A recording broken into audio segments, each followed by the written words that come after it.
privilege of chairing the hearing today because Ms. Bonner lives in my district. And I was in her town yesterday at a lovely golf course. So welcome back. I'm going to read the letter from the governor dated June 6, 2023, pursuant to the provisions of Massachusetts General Law, Chapter 27, Section 4. And I'm pleased to nominate Dr. Charlene Bonner for reappointment of the position of Parole Board member. Should the council confer its advice and consent, the nominee's term will commence immediately and expire 5 years from the date of appointment. I appreciate your consideration of the nominee, and I attach the resume for review. Laura T. Haley, Governor of the Commonwealth. So welcome. You and I have spoken several times, and I understand that you have only asked one person to testify, and she's here with us today. Right. Okay, Ms. Hurley. Thank you. Welcome. Mr. Chair, I know there were two other people that also wanted to. Yes, I got a note about that, and we'll get to that next. Thank you. Thanks for coming. Happy man.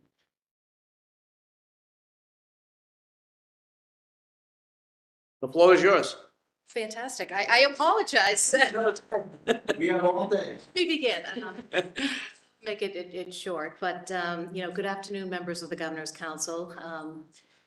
I saw you about 6 months ago, so my name is Tina Hurley, and it's a pleasure to speak on behalf of Dr. Charlene Bonner in her candidacy for reappointment to the Massachusetts Parole Board. It's a great day for parole, because hopefully Charlene will be confirmed at what she's great at, and that is continuing to serve the public in this important position, and working with us as a group, the rest of the board members, to lead great individuals back into society. I've been working with Charlene since 2011. And although my career, throughout my career, I've met many great people, and Charlene is at the top of that list. She's recognized both inside the agency and outside as an expert in forensic psychology and evidence-based practices. And she has demonstrated her ability to translate her knowledge and experience into safe and sound decision-making. Her great judgment and opinions are relied upon by the board, by the individuals that we serve, and the many external stakeholders. With her vast experience, Dr. Bonner knows what to look for during release, and she's not afraid to offer an honest opinion. And more importantly, Charlene has the courage to make the difficult and weighty decisions required by a board member without hesitation. But all of that. She's been an incredible asset to the parole board, unselfishly helping the agency whenever the need arises. Whenever we need to conduct extra hearings at one of our 37 state and county correctional facilities across the Commonwealth, she volunteers to go out and do the hearings so that we can fulfill our statutory obligation. She also teaches and trains board members and staff at the parole board, juvenile brain development, or she's always volunteering to be the lead questioner in life sentence cases and in clemency hearings when needed. And, over the years, Charlene has been a source for me both professionally and personally. And it's been incredibly beneficial to me, and I really appreciate all of her help. The Commonwealth is well served by having somebody as smart, dedicated, hardworking, and passionate as Charlene as a member of the parole board. I recommend her to you without hesitation for reappointment. Thank you. Thank you. Any questions for the chairwoman? Councilor Duff? Councilor Devaney, go. Councilor Devaney? See you. Oh, my God. If people don't know, how many years? 36 years? Something like that. Yeah, we got the two best, really. I am so honored to be able to have you there, and both of you that you chaired it so well. But I do want to say that, first of all, you've been in the trenches and you know how it's worked. And we've had, when you can tell us what kind of attributes you think. We know she's a forensic specialist and what that means and what she has done. So tell us about what you see day to day, about her demeanor and her compassion, and just what she does? Well, Charlene's always level-headed. She's loved at the agency, but by all of the staff. She's loved by, as I mentioned, our external stakeholders as well. I mean, she is our in-house, right now, our only in-house expert on forensic psychology. So she's been obviously instrumental in identifying an individual's mental health needs, treatment they need while incarcerated, and the treatment needs if they, are paroled and they transition back into the community. So, I mean, we all listen to her. Some of the assessments we get are incredibly long, very comprehensive, and she has been, vital in helping us to sort of understand the information that is provided in those reports so that they're useful to us and we can use them in crafting parole conditions for individuals who have been deemed suitable for parole and to make sure that they, have the best start as they begin the transition. This sounds so incredible, but when I first was elected, the parole board had members that were all prosecutors. And I looked into it and I found out that it wasn't in compliance for 30 years since Governor Dukakis. And so I worked very hard and we were successful and we made a change. And we needed a forensic specialist. We needed people of various diverse occupations. So, and we have, unfortunately, we have people that have been removed after 4 months, like, Mr. Gottenberg. And, but I thank you. I'm very sad to know that Parole Board member Galvin, because of health concerns, had to leave. She actually, was a nominee's teacher, and she was a forensic specialist. So we've come a long way, and I'm very pleased that we're working together. And so I just want to make that statement that people don't know how we've come with the parole board. And no, we had someone that I didn't vote for that wasn't qualified, I don't think, because they had no experience. But you people are there. So glad that you are. And what do you see? Any changes in the parole board as far as now that you are here and working? You see changes coming up in the parole board? Well, we're trying to work with clemencies right now, terminations. It is important, obviously, to have a balanced board. I mean, for me, right now, I'm sort of getting back to the basics, sort of our function as an agency, just making sure we conduct timely hearings. I think that's incredibly important for a lot of, it's obvious reasons, but, just so an individual knows. Well, getting through the pandemic, how did you work that? Well, during the pandemic, we did get the hearings done. We did satisfy our mandate to conduct, timely hearings. And we did them virtually. So we did get them done. However, there's a big difference I find, and I think that one agrees that conducting hearings in person versus virtually. I mean, you can use something in the translation when you're not there in person. And I think we also found that during that process, the paroling rates did seem to go down a bit. There were a lot of glitches in terms of, technology, even though we were so grateful we had the ability to do the hearings in that way. But, you can't underestimate the power, I don't think, of conducting face to face. I mean, I've seen in person, and I've seen Dr. Bonner and she was hearing it, and the numbers were going down. And then when she removed for someone that was only on 2 months, then they went up again. So we're watching and we're seeing the difference. So you're a great team here, and I'm so glad that you came as a witness. Thank you for all your service. Thank you. Councilor Duff. Thank you. Good to see you, Chair. I have a lot of questions for you. You don't do publicly that much, so I'm going to ask. And to reiterate on what Councilor Devaney said, thank you so much for the timeliness that the board, under your leadership, is getting decisions out and getting hearings done. it's been heroic, considering we had two previous chairs who really were just, in my opinion, and I've been very open about it, negligent. And I'm not asking you to weigh in on that, but thank you for bringing it back. We're starting to hit the mandates.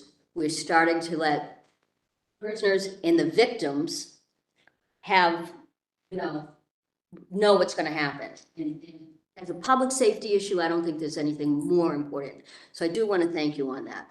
But I do have a whole page of things I want to ask you since you're here. Sorry. I understand that Michelle Weatherby has been dismissed. Is that correct? Yes. I, like many of us, look on open paycheck, and she's still getting paid by the Commonwealth.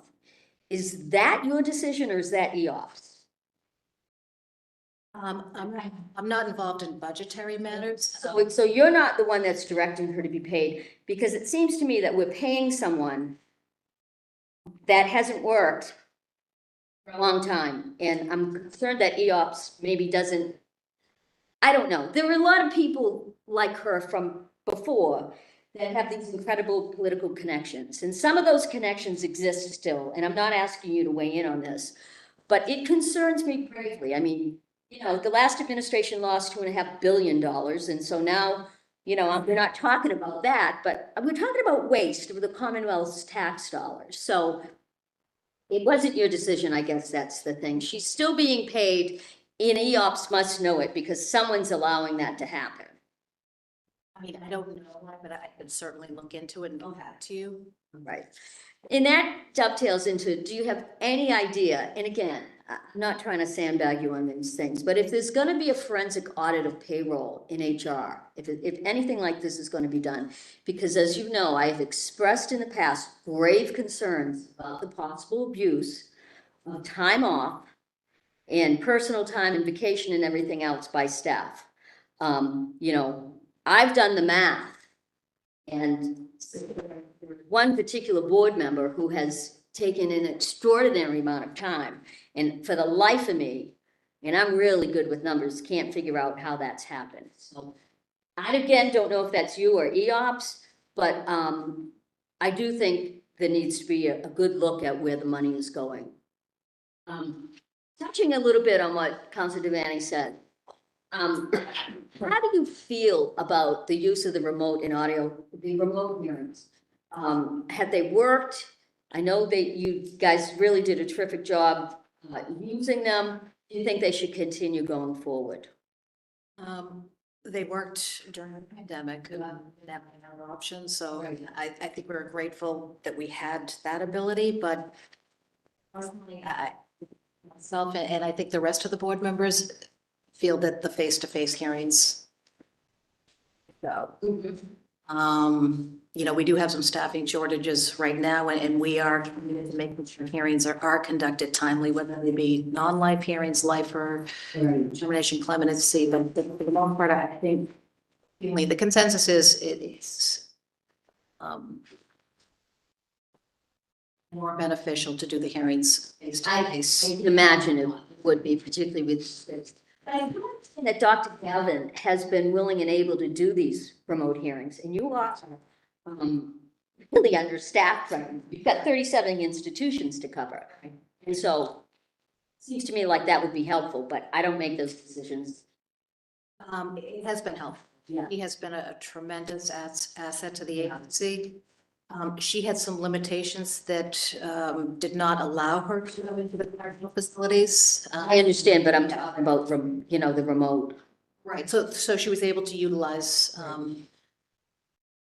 facts to conduct the hearings, and it was incredibly helpful. She did a lot of writing hearings, which is majority of the hearings are held right. Yeah. I wish we could have her forever. She's true. Some things she needs to address, and certainly. And Karen McCarthy's seat's been empty for over 2 years, which has, how are you covering 37 institutions? First and foremost, we've got a great group of board members who really are so invested in the work that we do and the people that we serve. I mean, that may sound a little corny, but it's true. I mentioned about Charlene, that there isn't a day that I can't call her up and say, hey, can you switch gears? Listen, we need to go out to Gardner tomorrow to do these 4 hearings, and then we're gonna swing back to Shirley. Are you up for this? Absolutely. That happens all the time, and our staff will switch gears, get the answers ready so we can go out and do them. It's been hard, it's getting a little bit more challenging, I guess, because we are down 2 board members right now. I think we have things covered through June with the calendar, and doing some finagling and just being very creative, but, you know, we really do need, to be at full complement. Well, you've been a great leader.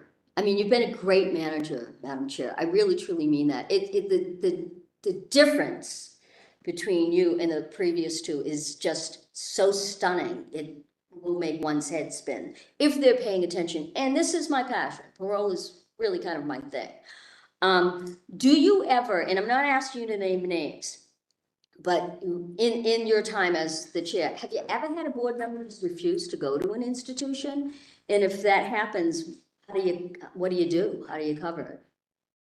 It has happened. Somebody else to go to the hearings. And so they just decide they're not gonna do it and someone else has to cover their space. Okay, I can take a good guess about that. I did speak to the governor's office months ago about recalling a past board member. Because to me, we're in emergency mode right now. You're down over a third, you know, you're down 33% at least, right?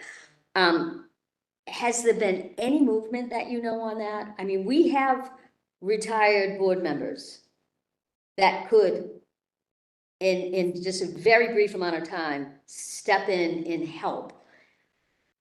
Is there any reason why this isn't, do you know? I mean, I know there's people ahead of you, but I have found it's more complicated than I thought.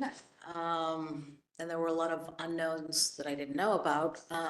You know, I know everybody's working hard to figure out the best way to bring people back, in what capacity, but it is pretty complicated. there are some complications, but I will say this, we do it with judges every single day. And this is not more complicated than that. It may be the people that think it's complicated don't understand, and maybe they're not creative thinkers. I do understand that people are maybe collecting pensions and stuff like that, but we do have a model to follow that's been working for a really, really long time. So I don't want to attack you, but I find that completely unacceptable. And if there's people in EOPS or someplace, or some secretary that I don't know that doesn't get that, then maybe they shouldn't, in my opinion, be in that position, because it's unconscionable.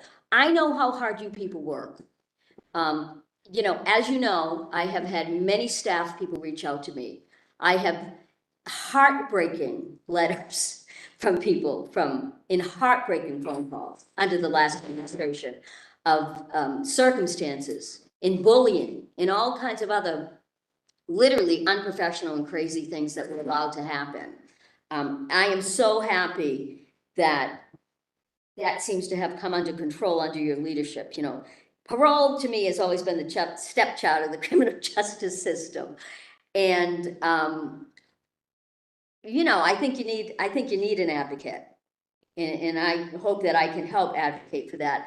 I will say one last thing, and I don't know if any legislators are paying attention, but for the life of me, I don't know why you guys aren't in group 4. I don't get it. Your health, your safety, your lives are threatened all the time. I know from speaking to every single member from past and present boards that there have been times when state police have been dispensed to your homes to keep you protected. Why I think you're in group 1 literally is incomprehensible to me. And you're shaking your head. I mean, I don't know if anyone's thinking about it, but again, it's one of my problems is that people don't think. They're not creative thinkers. They don't think big, crazy ideas. They don't think out of the box. And I believe, I don't believe in no for an answer. I believe anything is possible if you want to do it. And to me, first of all, I think you're all grossly underpaid. I've watched Open Paycheck and I've seen people who, I'll use this one for an example, who's been there for a long time with unbelievable credentials, real addiction credentials, not the pretend ones from a 3-week course that we've seen in the past. Sorry, but this is real stuff. You know, I know from doing my doctoral work, I know from doing my CPS training, these things are not light. You don't get this stuff in a, you know, some of the courses people have talked about before, and good for them for taking them. But this is a whole level, Gavin and Bonner, this is a whole different level of education. And so I don't understand how someone who could have been there, and I know this isn't happening right now because I do check it, but people who really don't have the credentials are being paid more than people with the credentials, especially under the past administration. I don't get it. I don't know how it happened. But that said, I think you're all grossly underpaid. And I think it's an incredibly important job. I think it's one of the most important jobs for public safety. And I think it's not just about the prisoners, it's about the victims. And I think you guys should be in group 4. And I will do whatever I can to help advocate for that, because I think you are at high danger and risk every single day. And I thank you for being willing to do this job. So that's my guide. Do you have any questions for me? Just thank you, and as always, thank you for all your support. I know how invested you are in the agency, and it really means a lot to everybody, so we appreciate it. Thank you, Madam Chair. Councilor Jacobs. Thank you. I too just want to take advantage of the opportunity to ask you some questions, and anything you can do to help me understand, I will very much appreciate. So I was motivated to run for this because of the racial disparities in our incarcerated population, but then prepping for today, I've taken a look at the latest statistics I could find was 2021, so things may have changed since then, and I'd love to see an updated report. But it was stark to me, the racial disparities in the number of the breakdown of the cases coming to parole and then the outcomes as well. So both in terms of so we have an overrepresented Black and Latino population in the incarceration system. But it appeared to be underrepresented statistically, looking at the cases of who comes forward to you, underrepresentation of parole cases for Black and Latino parole potentials. And those cases that did come through, the statistics on positive outcomes, so a positive result, were also, looked to me, statistically significantly different, with a much higher rate for your white parole potentials versus people of color. So I wanted to ask you about that in general, just your thoughts about that in general, what's driving that. If it's changed since 2021, I'd love to hear it. But also, what, as parole board members, impact can you have on that? Do you have power over that, what comes through? And obviously in terms of outcomes you do. So what, just thoughts on, just to articulate what's happening and how this potentially could evolve to a more just place, if that makes sense. Well, we're in the process of finalizing our annual 2022 report, so I haven't had an opportunity to look at that to do sort of a comparison. But, you know, we are doing a lot of additional training in the subject matter. Taking some of the recommendations made by the structural racism report under advisement. And certainly we're committed to being fair and equitable. You know, I think it helps to have a balanced board sitting. One thing, you know, individuals are charged, they're convicted, you know, they come before us, anybody with serving a sentence of 60 days or more, you know, that they're eligible, so we hear them. But, you know, I think that's an area that we want to do some more training on. We want to start to run more numbers. We actually have an incredible research and planning division that I think we haven't utilized to its full potential. The individual overseeing that division is incredible. I mean, you do anything you want, any time of day. So I think we need to start to run some reports and get a better handle on what's going on there. And what the landscape looks like, so we can start to make some decisions and change our practices. That would be my questions, if there's a practice or policy or something that needs to be looked at and evolved. So I'll look forward to seeing the 2022 numbers, and then hopefully in 2023 and onward, we'll see evolving trends. I want to underscore and support what Counselor Duff said about step 4 for your pay grade in terms of, you know, the position you put yourselves into and the work that you're doing, that it's to me very much deserved. So I would lend my advocacy support for that as well. And the last thing, you mentioned another report, and I've already forgotten the name of it, but the one that lays out all the recommendations. One of them was a recommendation to expand the board to 9 members. Do you have an update on, is that something that's legislatively dictated, or how does that even work in terms of how many? Because I know you're supposed to have 7, you have 5 right now, and to Councilor Duff's point, overworked. Legislatively, a legislative issue. You know, I think at this point, I think we would welcome that happening because of the workload. The hearings at our, since, you know, post-COVID, the hearings at the institutions have increased tremendously. Life sentence hearings that we conduct in our Natick office have increased. We're now doing additional hearings, clemency matters, the termination cases. I think we definitely need, and in addition to the hearings, we do which hardly ever gets talked about, we do an incredible amount of administrative work in terms of preparing the cases. I mean, some of the binders that we get are 900 pages, you know, that we need to go through before hearings. We have multiple hearings on a given day. We do a ton of administrative work in terms of administrative decisions. Probably each of us do about 1,000 a year. These are issues that are time sensitive. If somebody violates a condition of their release, we need to address the issue quickly and swiftly, so that if some remedy does need to be put into place, we do that immediately. So we deal with in this graduated sanction. So there's probably over 1,000 administrative decisions that we render each year.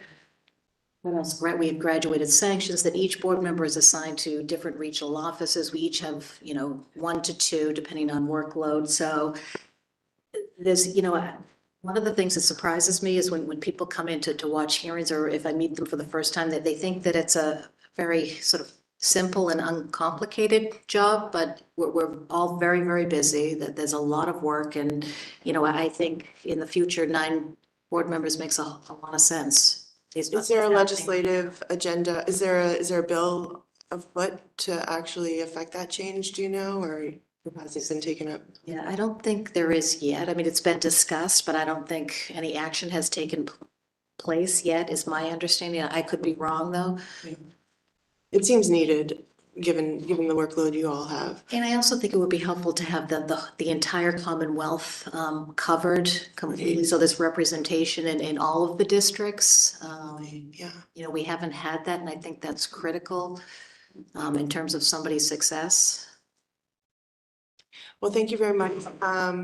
That pretty much covers off just literally taking advantage of the fact that you're here, but I appreciate your answers, and I'll look forward to seeing things evolve. So thank you. Thank you. Councilor DePaul. Thank you, Mr. Chair. I'll be brief.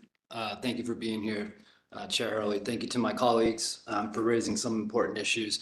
As was alluded to, I know in the past year, through my work on the council, that I've received a lot of feedback from agency and department staff about morale. And the feedback I've gotten more recently has been that the changes that have been seen since you've taken over as chair have been very positive, especially in regards to timeliness, especially in regards to diligence around the work that the board does. So I want to thank you for that. And that's very good news, having kind of become very concerned about morale over the last couple of years myself. The vacancies were mentioned. I want to ask you, given the current composition of the parole board, would it be a benefit or a detriment to the board to have someone with a career social work background? I think it would be embraced, and it would be very helpful. Is that because, well, I don't want to put words in your mouth. Why do you think that background would be a good complement to the current board? Well, I think the pendulum is shifting. People are looking at, individuals who are incarcerated very differently today. And clearly that there's a lot of, their needs are multidimensional. And they're in a position where they can, I think, services, identify where the needs are, and then connect them to the appropriate services in the community to which they're returning. So whatever work starts in the inside, they can, through a continuum, make sure that they receive the same services or connect them to the services upon release. It means they've made will continue and they won't stop. Yeah, I very much agree with you. I think it's a kind of a pragmatic step to take, and it's validating to hear a professional like yourself share that view.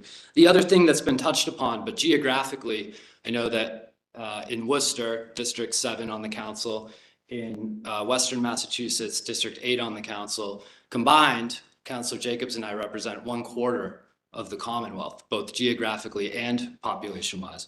On top of that, geographically, I don't need to tell you, but Councilor Jacobs and I have the very largest electoral districts in the Commonwealth besides statewide candidates. And we know how long it takes to get from one corner to the other. I heard Gardner mentioned. I heard Shirley mentioned. I mean, we could go down the list. I would argue we're wasting some of the board's time in all this travel and some of the Commonwealth's resources. So to me, it's also very important that A, we get qualified people interested in public safety, and B, that we have them represented geographically around the state. The last thing I want to ask you about, with the increase in an interest in clemency that has been reported, that I've heard from the governor's legal office, from people in the administration, and given the workload we talk about, hearing about expanding the board, if we were going to get serious about having a lot of pardons, a lot of commutations, because as we've discussed in this council, whether it's cannabis possession, whether it's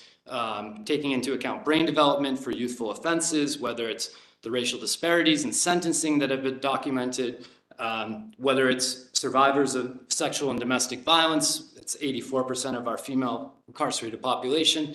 All these things have been raised by the Mass Bar and the legislative commissions that have gone around on increasing the use of clemency. If we're to do all those wonderful things, straight that, things that I consider wonderful, would it be completely impractical to do that without an expanded board? It would be difficult. We're doing it, but it would be tough to do long-term. So as we discussed, well beyond the purview of this council, but folks in the legislature and in the administration interested in pursuing this, we really need to look at expanding the board. And I also think that some of these clemency termination have not, they've been almost like an afterthought. And now that that's not the case, Right. I think there's going to be an increase in the number of petitions, which means an increase in hearings and an increase in patients and reaching out to victims. So there's going to be a whole another layer of work. Yes, and I know, and just as a last comment, I know from speaking with folks that the models of, and thank you for your work on these matters, but William Allen, Thomas Kuntz, Mr. Shabazz, these models have indeed sparked interest in this process, but also hope among incarcerated folks who are newly motivated to take advantage of rehabilitative, restorative justice, education, job training programs. It really has made a difference in some lives. And so I thank you for that work, and I look forward to it continuing. I have no further comments, Mr. Chair. Thank you. Thank you. Thank you, Councilor DePaul. Again? Okay. Sorry.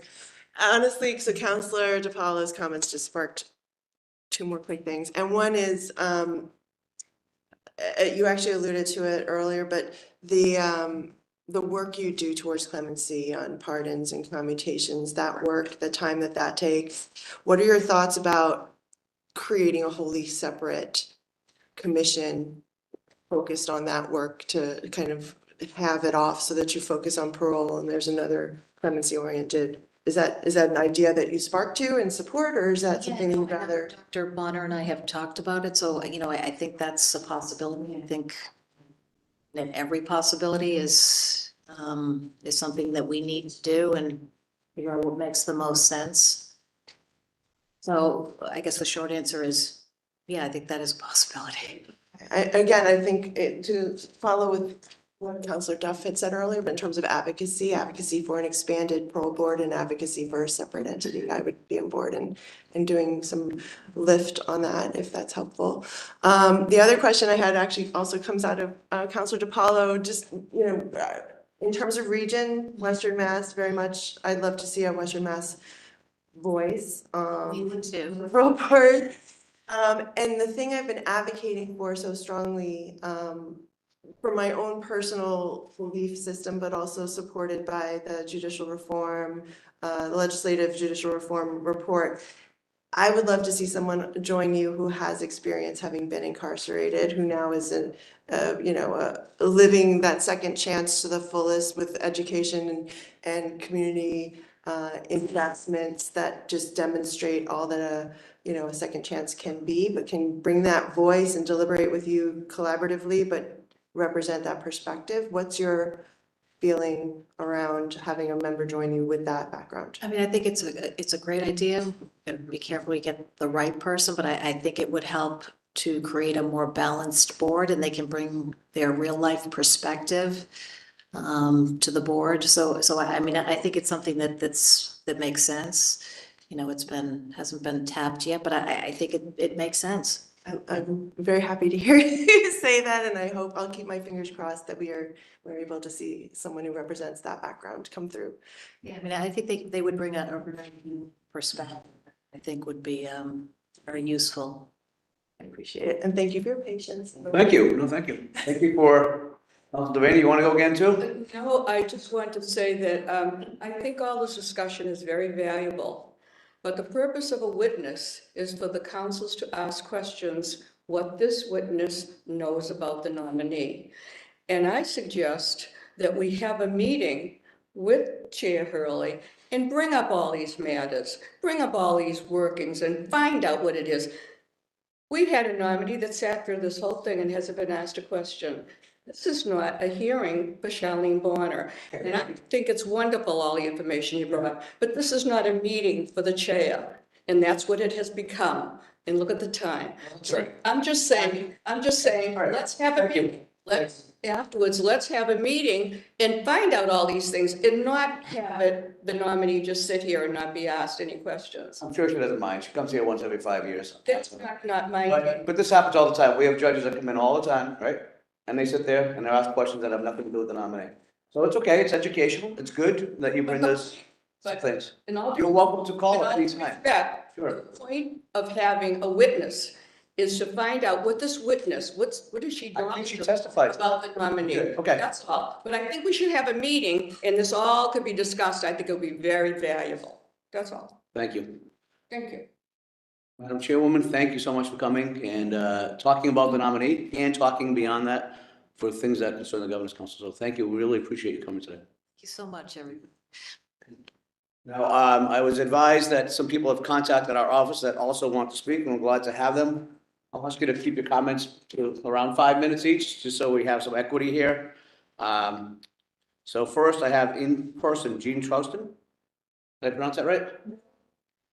How do you pronounce your last name? Trounstein. Trounstein. Trounstein, okay, welcome. Thank you.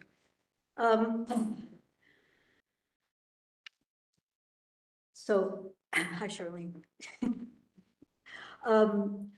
So first of all, I just want to say respectfully, I will be under 5 minutes, but I would appreciate if the Governor's Council, I know that different chairs have different rules for how many minutes you can speak. I think it would be a good idea if before there's a hearing, the Governor's Council put out to the public or put out on the website how many minutes a person could speak, because it changes and it does matter in terms of preparing testimony. It's a good idea.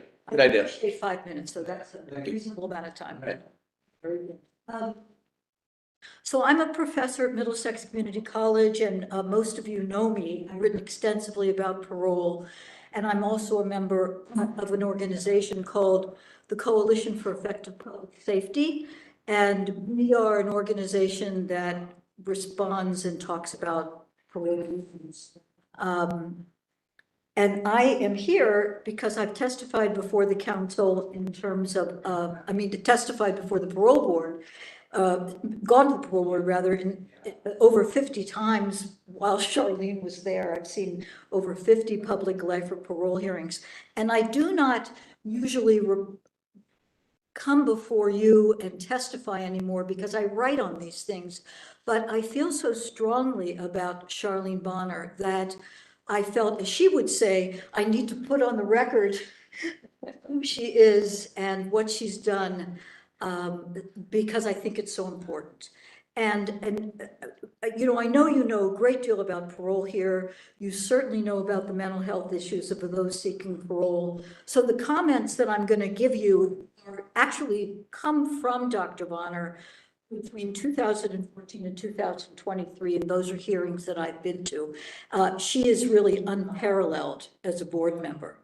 So first of all, she asks questions that go deep and they show how much insight she has into people who are seeking parole. So to one man, she asked, what did you struggle with when you were on parole that caused you to have those problems? And that is such a different way of asking a question. What did you struggle with? It doesn't say, what did you do? She doesn't attack. She asks a question to get somebody to look inside. Second of all, her compassion. So to a man she spoke with, Patrick, she said, nobody could read your story without feeling empathy. Through no fault of your own, you were in an environment where you were exposed to violence. Your profound attachment history in your case was, quote, a recipe for disaster. She makes pointed comments that get to the heart of the problem without ever being rude or insulting. And she invites people to consider their behavior, and that is different than attacking somebody for their behavior. So for example, she said to Malik, I understand your lack of hope, but others took a different path. Was joining a gang the right move?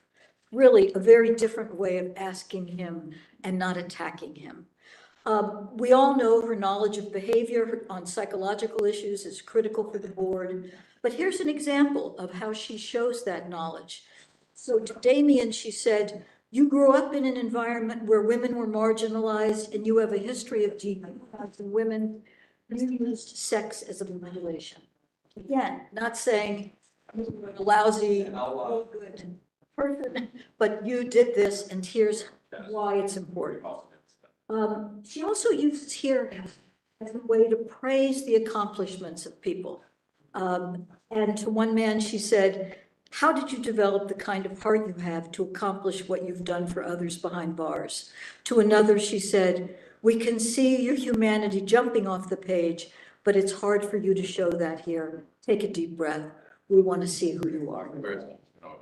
So most of all, Charlene Bonner, it respects those who come before her. An example of that is she said, when there was no incentive, you did all this work, and that makes you unique. Doesn't treat people who are in the criminal justice system as if they are throwaways.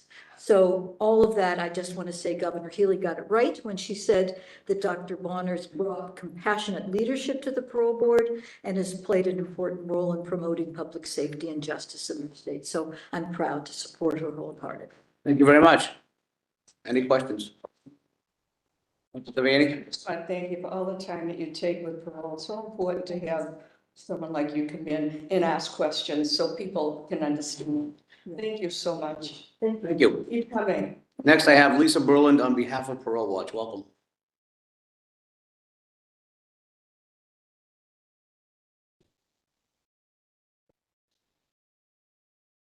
Hi, good afternoon, counselors, Dr. Bonner. I'm testifying on behalf of Parole Watch today. And as you know, we're an organization that is concerned about parole and about reforms to parole. And we have, over the course of 3 years, attended and viewed over 200 hearings. And we have a video database of over 200 hearings. So we really have quite a lot of information that we base our information on. And the comments that I'm making are based on the information that we have from all this information. Over the past 3 years, Dr. Bonner has been a dedicated parole member who rarely misses a hearing. She comes to hearings fully prepared. She reveals in her statements and questions a full knowledge of the parole applicant's file. For the past 2 years, as you know, Parole Watch has advocated for and against Parole Board nominees, and we are delighted to support Dr. Bonner without reservation. Until Dr. Gallivan's appointment, Dr. Bonner was the sole member of the board with social science and behavioral health background experience. And with the end of Dr. Gallivan's tenure, she's again the sole psychologist on the board. So she has filled and continues to fill a vital, if not critical, role on the board. And as you know, a hugely disproportionate share of the incarcerated population suffers from mental illness, cognitive disability, substance use disorder, traumatic brain injury. The word most used by parole watchers to describe Dr. Bonner's exchanges with parole applicants is respectful.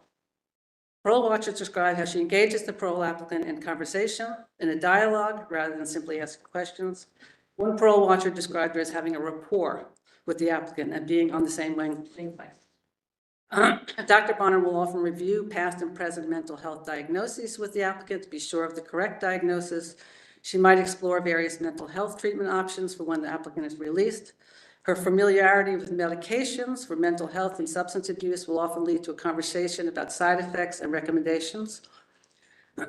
While a common complaint about parole decisions is the lack of specific recommendations to achieve parole or for reentry, Dr. Bonner always makes an effort to be clear about what the parole applicant should be focusing on. Another word parole watchers use to describe Dr. Bonner is empathic. She always acknowledges positive achievements. She is encouraging, and because of her long tenure on the board, she has the added benefit of seeing parole applicants over time, and she frequently comments on the progress that she has observed since previous hearings. Dr. Bonner also, as has been noted, ensures that important details of the parole applicant's history are noted in the hearing. She will frequently put on the record details of childhood trauma, misdiagnoses, and other details important in understanding a parole applicant's history. She is sensitive also to the role that racism has played in the violence and trauma that many of incarcerated people have experienced. And she often asks parole applicants about specific incidents of racism that they've been exposed to. In addition to recognizing the context of somebody's crime, Dr. Bonner her ultimate concern is public safety. And she never loses sight of that. So, for example, she will honestly talk with an applicant about how, through no fault of their own, someone can be a risk to public safety who does not take their medication consistently. Often an issue. With her background in psychology, Bonner understands also how years of incarceration can affect an individual, what she calls institutionalization. And she wants to make sure that the parole applicant understands what that is and how it will affect them in the community and what supports will be needed. So, in conclusion, Parole Watch wholeheartedly supports Dr. Bonner. She approaches each parole hearing as an opportunity to engage the applicant in a meaningful and constructive dialogue. And her experience and expertise, as well as her commitment to justice, are abundantly evident. Thank you very much. Appreciate it. Thanks so much. Appreciate it. Also, we have remote attorney Patricia Guerin. Are you there? Can you hear us? Yes, I am. Okay, the floor is yours. All right, thank you. I know most of the members of the Governor's Council. I apologize for not being able to be there in person, but thank you for hearing me remotely. I've been a criminal defense attorney and civil rights attorney for decades, and since 1994, I've also taught at Northeastern Law School, where my students represent people at the Parole Board, and I also work as a mentor for the Public Defender's Office, teaching new lawyers how to represent people before the Parole Board. I have been watching Dr. Bonner be on the Parole Board since she arrived there in early 2011. I could repeat everything that the prior witnesses said because I believe all of it wholeheartedly, but I won't do that. Instead, I'm going to tell you that in all of those years that I've watched Dr. Bonner, I can tell you that she comes to every single hearing well prepared. She knows the clients that she's going to be judging. She knows their mental health history. She knows their family history. She knows any addiction or substance use history. She understands if they have any kind of disability, and she understands how to talk to the person about it. So she's not lecturing them. She's teaching them. She's teaching them what she thinks about what they need to do to be ready for parole, or what they need to do once they're on parole to be successful on parole. She has both areas covered. What do we need to do to get someone on parole? And what do we need to do to get someone successful once we parole them? Two very important parts of the puzzle, and you cannot leave either one out, and she covers both of them. She shows respect for people at every hearing. She shows respect by teaching people things. And frankly, I think she also teaches the board things at every hearing. The board is learning constantly. We have new board members, old board members. They are constantly learning from Dr. Bonner because she's constantly increasing her base of knowledge. She is somebody who stays up with all of the current educational things, all of the current forensic views and theories. She's right up there with all the developments in brain development and TBI, medication issues that come up. She's with it, and she shares her knowledge readily with everyone. I cannot tell you what a change she's made in how this board functions and how well everyone gets along with her and respects her. She is very highly thought of in my community of criminal defense attorneys. She's very highly thought of in the college and educational community. I am in fact speaking here on behalf of Harvard PLAP and the BC Parole Lifer Clinic. So that's a lot of people that for both schools who've asked me to speak on behalf of her, and Northeastern as well. She commands respect because she deserves respect, and she operates with respect and empathy. I cannot tell you how important she is to the success of this board. And just to answer one other question that came up earlier, there is a parole bill pending to expand the parole bill. It's called Equitable Access to Parole. It's filed by Senator Liz Miranda and Representative Sabadosa. I can send you the numbers of the two bills. It does a lot of important improvements in parole, including increasing the size of the board to 9, but making sure that 4 members of the board come from social science backgrounds like psychology, sociology, social work. There's other important aspects to the bill to improve parole. So I hope we'll all support that bill and get it passed. And I hope everyone will be supporting Dr. Bonner. Thank you very much. Thank you for testifying. Thank you for those kind words. Just for the record, before we go any further, I do have some letters, all in support, from John Orell and Associates, who has been doing corrections and parole work for 47 years, and says what a fine forensic psychologist you've been and invaluable to the board. James Kelkos Esquire, who's parole board member, has had a wonderful working experience with you. He says your exceptional attention to detail, tireless work ethic, professionalism, and passion for the parole process are vital for the Commonwealth. And former state rep and now board member, it's a very favorable letter for you as well. Also, Milton Jones, the Director of Reentry Services, and I'm just paraphrasing one sentence out of many that they read.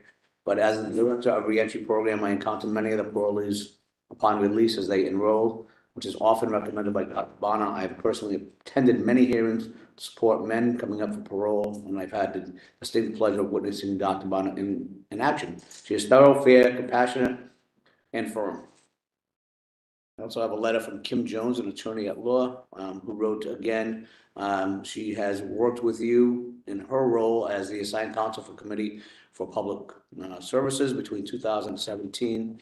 She has represented over 30 clients serving life sentences and indeterminate sentences. And she says that you are non-judgmental. You validate parole petitioners' experiences. At a recent hearing, she's talking about things that you said in your remarks was that we are also susceptible to fall victim to bad decisions, things of that nature. And she respectfully asked our board to reconfirm you as well. So with that all said, all these wonderful things, I know you have an extremely difficult job, all of you that serve on the parole board, and it's easy to become the subject of controversy at any given day, any given hearing. And you somehow have escaped that.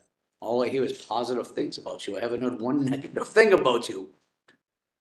Terry, can you shut the door, see if there's anyone in opposition? There's the line of security. Line of security. All right. So with that said, We will close that portion of the hearing where everyone spoke in favor, no opposition, and we'll let you address us. Thank you.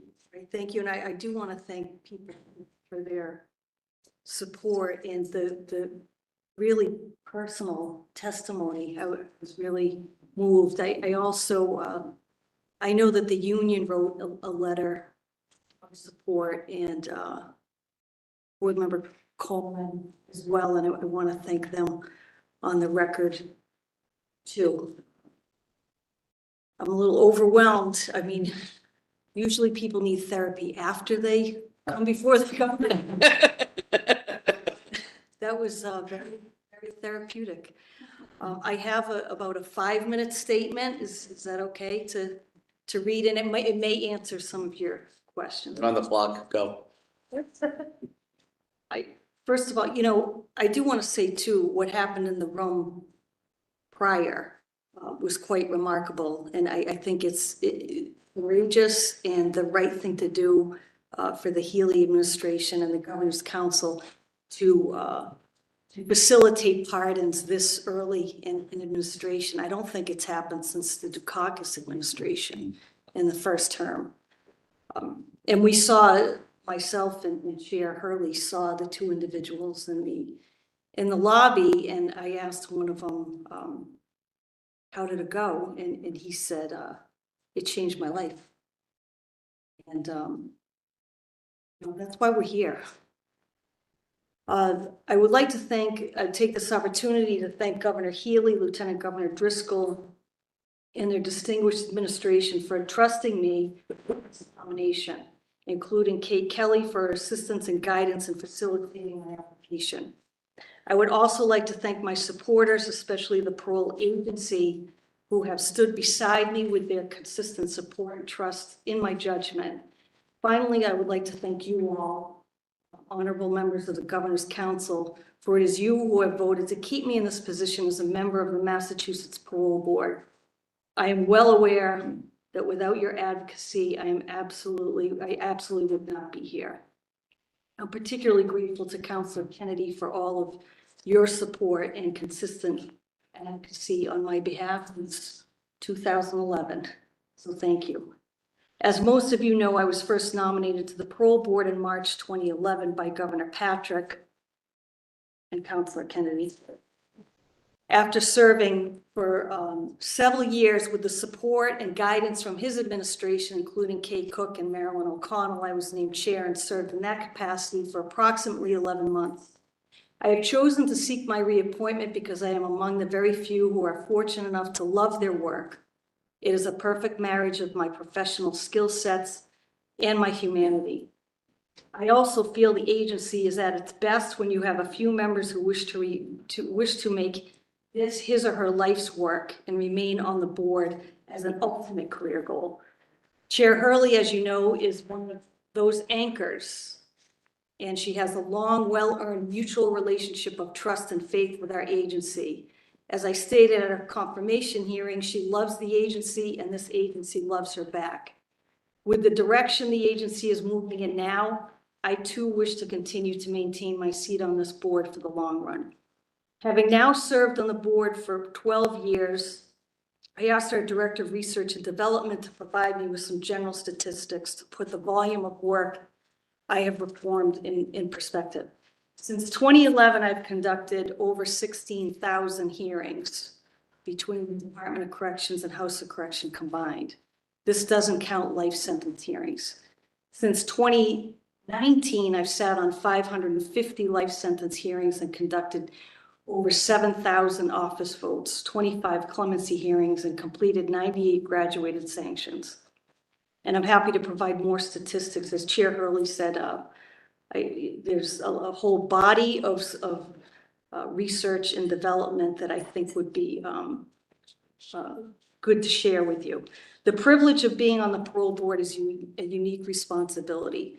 To provide someone with a second chance, or for some, based on their life circumstances, a first chance, we must always weigh this against public safety. It is our solemn obligation at times when compelled to deny the kid who stood little chance in life but one's compassion cannot replace the responsibility to put public safety first. Those denials hurt. They do. But leaving that young man or woman with an attainable recommendation and hope are also crucial aspects of our role as parole board members and human beings. I also want to make clear that while I believe most people with the right amount of motivation, opportunities, and treatment, changeability is possible. However, there are the minority of individuals who are dangerous, and for those, incarceration serves a very different purpose. But for those who do merit parole, to give someone back their freedom, who would otherwise remain incarcerated for the remainder of their natural life, but for the parole board, is among the most rewarding experiences I have had. Yet to provide someone with their freedom is also among the most burdensome experiences I have had. Because on the other side of one family's celebration is another family's pain. And it's often the mother who sobbed before the parole board pleading with you to keep the person who gave them a life sentence of hurt to remain incarcerated that sticks with you. That is something no training in the world prepares you for. Letting her down impacts you at your core. I share this because other than those in the parole foxhole, including all parole officers, life sentence staff, victim advocates, hearing examiners, security, human resources, office staff, and the parole board, there is little known about how a decision is ultimately made and the consequences and responsibility the agency at large takes on. The information provided in order to make an informed decision includes expertise and dedication from every member of the agency. The chemistry and trust in one another is crucial to our shared goal, which is to make the right decision. Having a dedicated and diverse parole board with a variety of expertise increases the shared probability that we will make a just decision. That includes not only those trained in mental health, but also a wide range of other life experiences and expertise. For example, we often have cases that must be put in context. They're all complex, and to ignore socioeconomic factors, mental health, substance use disorders, cognitive disorders, in thinking about whether they played a role in the behavior, it needs to be considered. We have people who have come before us who committed their crimes during a period of the worst racism in Boston's history. During busing, we've had people who have committed crimes during the emergence of gangs in Springfield. We've had people commit crimes as a result of deinstitutionalization of our state psychiatric facilities.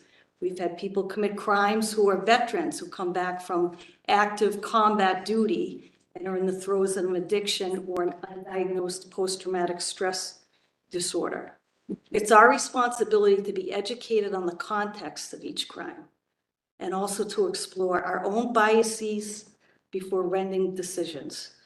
Finally, the reentry plan must consider whether an individual's needs can be met. But we all know that despite our best intentions and most comprehensive analysis, sometimes we're wrong. We're all know that too. In short, I believe my expertise and experience on the board with that, making these important decisions, that I'm making a contribution. And I ask you again to trust me with that responsibility. And I left out 3 pages. Thanking Kennedy could go either way. He doesn't have a lot of foot counsel. So I'm just letting you know. I was on the fence till then. Council Devaney, you're first. Thank you. You're welcome. Nice to see you again, and I want to thank you for meeting with me over 12 years, and it's very important to me. The waffles, Mayor. Right, wow. But I want to preface my question before I want to recognize Representative Kay Khan. I want to thank you for always being there, supporting me, supporting the council and parole board matters. Thank you. Welcome, Representative. I didn't know you were here. So I I first want to preface my question to you, Charlene, to publicly extend my personal apology for the way you have been treated by the previous administration. You were chair of the parole board, so knowledgeable, so fair, everyone was so pleased. And the numbers were going down and everyone was happy. Then a new member was voted, Gloria Mahoney. And she was only on 3 months and the governor made her a chair and replaced you. And then after only 2 years serving on her term, she became a judge. When your 5-year term was up, you were not reappointed for 18 months. I cannot imagine how you went to work every day, not knowing if it was your last. Now, you're a valued member of the parole board. And, and I can't say enough about you, so I want to ask you a question. I know so much about you, but I'm going to ask this question because for the public. Has having a Black son influenced your work on the parole board? Good question. I just wanted to clarify too, is that actually Judge Tressler who replaced me, and I want to acknowledge Representative Khan as well. Her late husband, Nasser Khan, was the first person who gave me Wonderful the man. opportunity for employment, and that launched me into where I sit now. So I wanted to acknowledge. I think, so I adopted my son, Ben Dashi, in 2007. And when I adopted him, we had a Black governor. And we had a Black president. And, ignorance mixed with power and privilege is a very dangerous thing. And I was ignorant. And I thought that things were gonna be just fine for him. And, I think people can become desensitized to discussions about racism. But his presence in my life has greatly influenced me. My son came out of a Stop and Shop. I wanted him to learn how to just go in and buy something himself and come out. And he was followed by a manager. And he came into the car and, asked me, I think this guy thinks I stole something. So I said all the right things, I thought, in reference to what just happened. And I told him I was going to go in the store and speak to him. He pleaded me not to. And I said, "What, Ben, these are things that need to be addressed." And he said, he'll hate me more if you go and speak to him. So I brought him home, cried in the car, and I went back to Stop and Shop. And I said some things that would probably be considered an assault. And he said them, he'd be arrested. And the first time he ever told me that someone called him a nigger in basketball, it made my stomach turn and my blood boil. And he asked me, is there a really hurtful thing you can say to a white person? And I said, I thought about it. I gave him a few examples and I said, no. I said, Ben, the word nigger has a history and connotation with it that no insult I could come up with toward a white person could really exist. I'll give you just one more story. A teacher called me when he was in 3rd grade. And he said that somebody called him a nigger on the playground. She wanted to know what I thought they should do about it. And I said, teach them what the word nigger means. Give a lesson in your class on a 3rd grade level and teach them what that word means. So has he changed my perspective? Absolutely. And my level of ignorance? Absolutely. And in speaking about confirmation bias, which I think it has been grossly understudied and appreciated in decision-making, he's made me more aware, sometimes for better, sometimes for worse. When I say that, I have a bias with young Black men who sit before me because I have a natural willingness and I want to help them.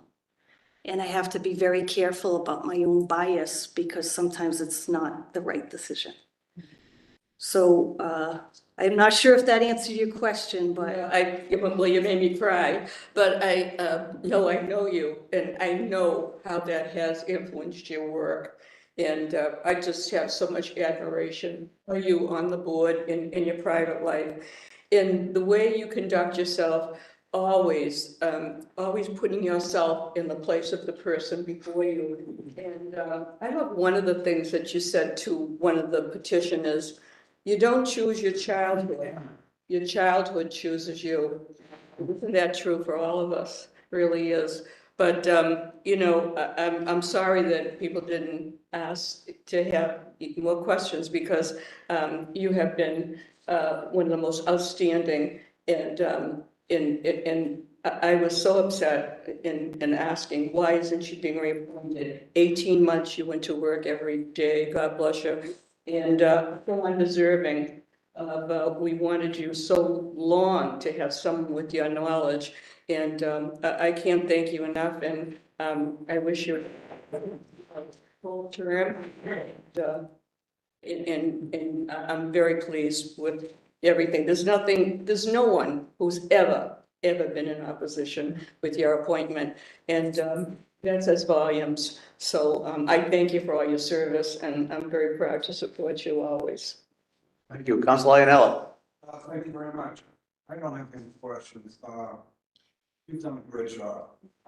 Really, you're fair, you're compassionate. But to me, the most important thing, you're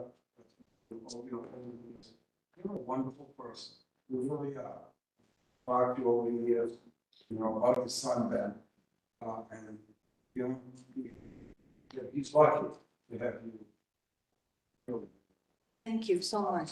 Wish you the best. You're doing a great job out of that person. Thank you.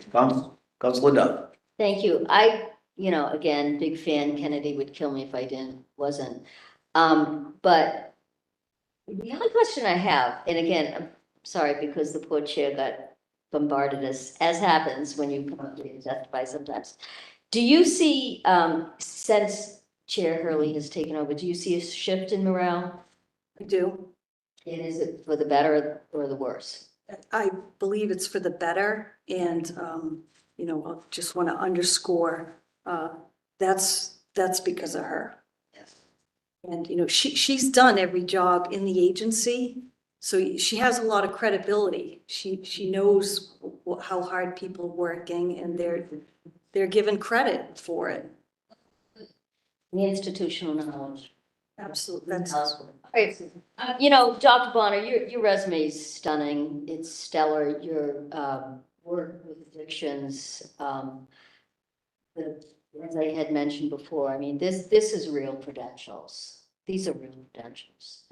And I appreciate it. It's somebody who took me a very long time to finish my doctorate. And I understand, and then to be credentialed after that, the work that it's tremendous. But I appreciate it and thank you for your willingness to serve the Commonwealth again. So. Thank you, Councilor Duff. I know Councilor Kennedy has a lot of questions he told me, so I'm happy to yield my 15 minutes to you as I well. have guys as well, Paul. Please, yeah. Full application, Council. Thank you. you've done some amazing things, and you talked about your son, Ben. He's done some amazing things, which people aren't aware of. Setting up charities, things that, most kids his age don't even think about. I think that I wanted to mention that when you brought him up. That said, I kind of been pushing you for the last 12 or so years. I'm not gonna change my mind now, so. Comes the ball. Thank you, Counselor. You've been great on the board. We've heard about that. You approach it from a perspective. Your background is critically important for the board. Yourself and Board Member Chair Hurley, your institutional knowledge, as Counselor Duff just said. And I want to thank you for sharing your kind of personal experience and reflection. I was just reading this morning the Special Legislative Commission on Structural Racism in Correctional Facilities. And I just think about, as I'm reading, the way, beyond just race, but race included, the way there's barriers to accessing some of the rehabilitative programs, some of the education programs. And it just emphasizes how important the perspective you shared this morning is. I won't reiterate things we heard that Chair Hurley were asked, but I look forward to supporting you. Thank you so much. Jacobs. So I just want to echo what we heard from those who gave us testimony and those in the room. I've heard nothing but full-throated support for the work you do, and the language used when describing how you approach your work, the compassion, the human respect that you bring, I think is so important and so valuable. So I just want to say thank you for the work you do and underscore given the nature of the work and how intense it is, that you want to do this again for another 5 years of reappointment, and then that you come to it from a place of this is your ambition. This is when we talked, you talked about it, you mentioned it again in your statement, just that this is a lifelong experience for you, that this isn't a stepping stone to some other ambition. And I think that says a lot about your dedication to the work and how you show up to do the work. If you'd like, I wanted to give you the opportunity to talk about some of the things we talked about that I think maybe just have the platform to talk about. One being, and you alluded in your statement as well and in our conversation, the emotional load of the work you do. And again, given that you're showing up to continue to do it. If you wanted to speak to that, I wanted to give you that opportunity. And the other was something that you said that really, and this was in our personal conversation, but that really struck me was the public perception around parole, but that the work you're doing, eventually the sentence will end and people will be released regardless. So shall we do it in a way that has some access to supervision and services and success-oriented way of re-entering, or just wait it out, So if you want to speak to either of those things, I give you the opportunity. If you don't want to, it's okay. But all that said, I'm just enthusiastically in support as well. Thank you, Counselor. I will say something about the emotional turmoil, because it actually is one of my fears that, years from now, I'm gonna realize how all of this trauma that you hear all day long may affect you. But it actually, Chair Hurley and I were talking about this. We hear the most horrific, painful stories, gruesome sometimes, all day long. And sometimes we forget that the transportation officers who bring inmates in, they're not prepared to hear this. And we often wonder when they go home to their wives and families, who kind of puts them back together. I think about that. But in my statement, and I probably didn't emphasize it very well, which, by the way, this is a good experience for all of us, because I'm incredibly anxious and nervous and I'm fighting for my job. And it just reminds you, people are coming before our board fighting for their freedom. And sometimes we judge presentation wrongly and how, what somebody says and how they say it, but I digress. The victims' families in the room have such a profound impact on this job, and I meant every word. When you have an individual on the left side of the room who merits parole, they deserve it. They've done everything to merit parole. And you have the right side of the room sobbing with the mother coming up and pleading with you. And we hear it a lot. I'm doing a life sentence because of what he did. How could you possibly let somebody out for what they did to my son?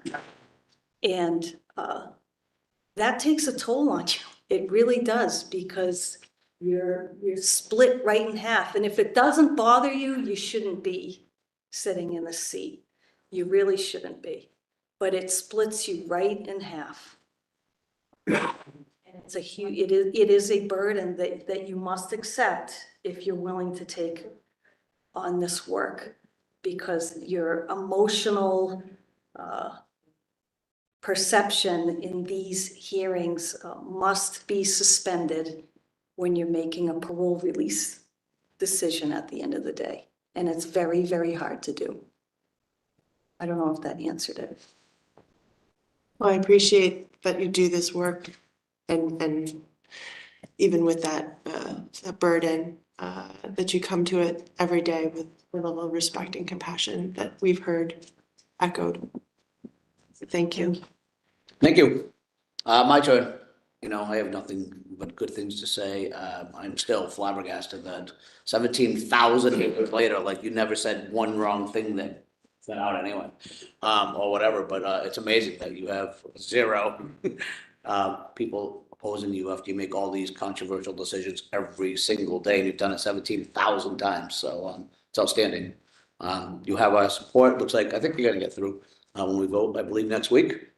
I'm not sure of our agenda, but I think we'll meet and vote next week, and so congratulations on your success, and thank you for everything you've done. Thank you.